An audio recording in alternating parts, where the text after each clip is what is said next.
सबको ताकत दे कि ये जो देशभक्ति का मिशन है इसको सही अर्थों में हम लोग पूरा कर सकें और अपने देश को मजबूत, महान और देशवासियों का जीवन खुशहाल बना सकें, जो कि तमन्ना हमारे राष्ट्रीय ध्वज के मैसेजेस में है। तो इस अवसर पर मैंने जैसा कि आपको बताया कि हमारा तिरंगा जो है हमारे गौरव का प्रतीक है। हर एक देश का एक राष्ट्रीय ध्वज होता है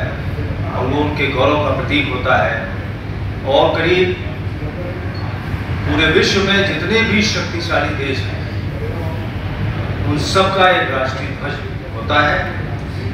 राष्ट्रीय ध्वज तो सभी के हैं, लेकिन शक्तिशाली देशों का राष्ट्रीय ध्वज दिवस होता है, जिसको कि वो बहुत ही धूमधाम से मनाते हैं और गौरवान्वित महसूस करते हैं, जिससे उनके राष्ट्र के प्रति समर्पित होना, देश के प्रति समर्पित होना की भावना जो है बढ़ती जाती है। हम लोगों को स्वतंत्र हुए अंग्रेजों की गुलामी से करीब 190 वर्ष की गुलामी के बाद हम लोग 75 साल पूरे हो चुके हैं आज़ादी के, और अब 76वां स्वतंत्रता दिवस हम मनाने जा रहे हैं। लेकिन अभी तक हमारे देश में एक राष्ट्रीय ध्वज दिवस का प्रावधान नहीं है। इसके लिए मैं पिछले 1.5 साल से काफ़ी प्रयत्न कर रहा हूँ और लाल किले में भी तिरंगा यात्रा निकाली थी 28 फरवरी 2021 को। उसके पहले 26 जनवरी को जब एक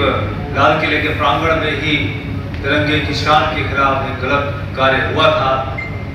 तब मुझे महसूस हुआ था कि लोगों को जो हमारे कानून है ध्वज के बारे में उनकी जानकारी होना जरूरी है। लोगों को समझ नहीं है, आइडिया नहीं है, देश प्रेम की भावना है, लेकिन जिस प्रकार से पहले हम लोगों को झंडा फहराने का अधिकार नहीं था, लेकिन 2004 में जब सुप्रीम कोर्ट ऑफ इंडिया ने फंडामेंटल राइट के रूप में अधिकार सभी भारतीयों को दिया, तो उसके बाद से लोग झंडा ज़्यादा फहराने लगे। लेकिन साथ साथ में सुप्रीम कोर्ट के ऑर्डर में ये भी था कि रेस्पेक्ट और डिग्निटी भी मेंटेन करें। उसके लिए कानून बने हुए हैं, फ्लैग कोड ऑफ इंडिया है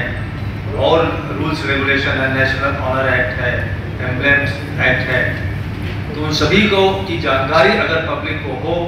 तो वो जो है अपने अनजाने में कोई ऐसी गलती न कर सके। इसके लिए उसी समय हम लोगों ने 26 जनवरी 2021 को ये संकल्प लिया